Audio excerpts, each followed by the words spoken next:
اللهم صل على سيدنا محمد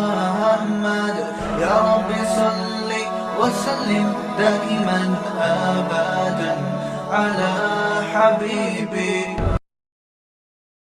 بسم اللہ الرحمن الرحیم. محترم سامعین، صدقہ فطر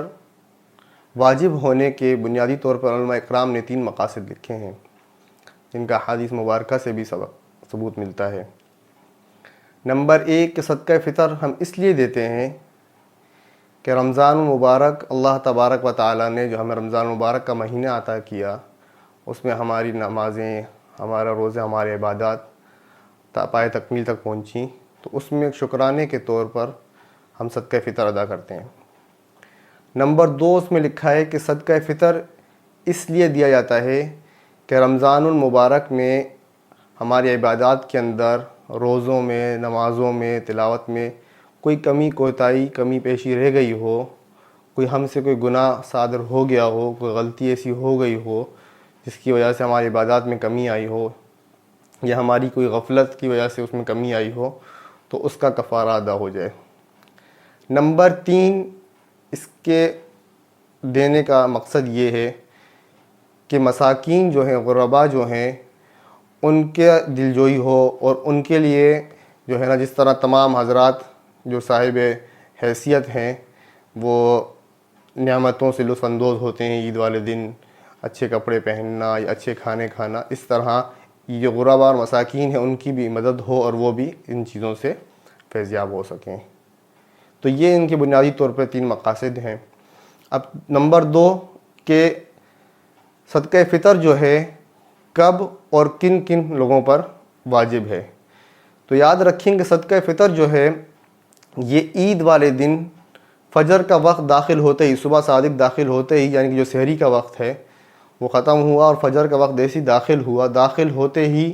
واجب ہو جاتا ہے. اب کس کس حضرات پہ واجب ہے، کن کن لوگوں پہ واجب ہے، تو یاد رکھیں کہ ان حضرات پر جو صاحب نصاب ہیں، یعنی کہ 7.5 تولہ سونا ہے کسی کے پاس، یا 52.5 تولہ چاندی، جو زکوٰۃ کا نصاب ہے، صاحب نصاب ہیں، یا اگر صاحب نصاب نہیں بھی ہیں تو ان کے پاس ضرورت اصلیہ سے زیادہ اتنا مال ہے کہ جس کی مارکیٹ ویلیو 52.5 تولہ چاندی کے برابر ہے، چاہے وہ مال تجارت ہے یا گھر کی ہی ضرورت کا سامان ہے جو ضرورت سے زیادہ ہے، اور اس کی مارکیٹ ویلیو 52.5 تولہ چاندی کے برابر ہے، تو ان پر صدقہ فطر واجب ہے. اور صدقہ فطر ہر شخص جو ہے اپنی طرف سے اور اپنی نابالغ اولاد کی طرف سے ادا کرے گا. اور بالغ اولاد میں بہن بھائیوں میں سے، ماں باپ میں سے، بیوی کا، جن کا اگر ادا کرنا چاہے تو ان کو انفارم کرے گا اور ان سے اجازت لے کے ان کی طرف سے ادا کرے گا، تو انشاءاللہ یہ ادا ہو جائے گا. اب صدقہ فطر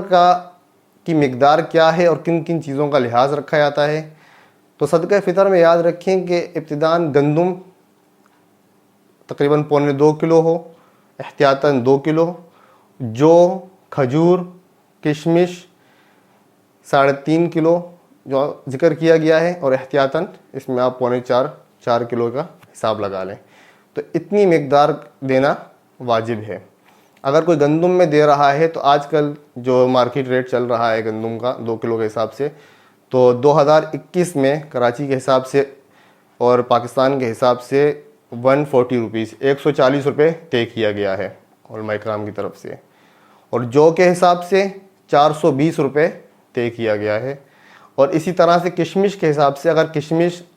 بہت اعلیٰ کوالٹی کی جو ہے اس میں آپ دیکھیں تو تقریباً 2800 روپے، درمیانی کوالٹی کی جو ہے تقریباً 22 سے 2300 روپے، اور ادنا کوالٹی جو لو اس میں ہے تو وہ تقریباً 1500 سے 1700 روپے تک بنتے ہیں. وہ ہر بندہ اپنے ایریے کے حساب سے ریٹ چیک کر سکتا ہے جس حساب سے وہ دینا چاہے، کشمش کے حساب سے، چاہے وہ کھجور کے حساب سے، جو کے حساب سے، یا گندم کے حساب سے. اور کھجور کے حساب سے یہ ہے کہ اگر کوئی اجوا کھجور کے حساب سے دینا چاہ رہا ہے تو 6,500 سے 7,000 روپے تک ایک بندے کا صدقہ فطر بنتا ہے.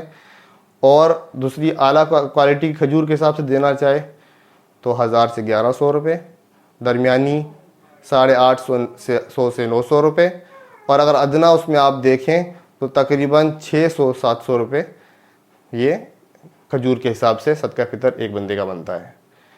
تو یہ صدقہ فطر ہر شخص پر دینا واجب ہے جو صاحب نصاب ہے، یا ضرورت سے زیادہ اس کے پاس اتنا مال ہے، ضرورت اصلیہ سے زیادہ، کہ جس کی قیمت 52 تولہ 52.5 تولہ چاندی کے قیمت کے برابر ہو۔ اب مثال کے طور پہ اس پہ ایک مسئلہ یہ یاد رکھیں، کسی شخص کا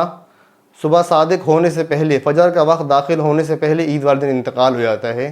تو اس کے اوپر صدقہ فطر واجب نہیں ہوا اور اس کی طرف سے دینا واجب نہیں ہے۔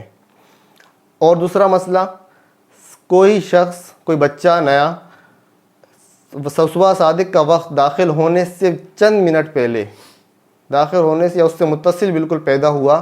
تو اس نابالغ بچے کا، اس پیدائشی بچے کا، نومولود بچے کے اوپر بھی صدقہ فطر واجب ہے، اس کے والدین کے اوپر دینا واجب ہے۔ وما علینا الا البلاغ المبین۔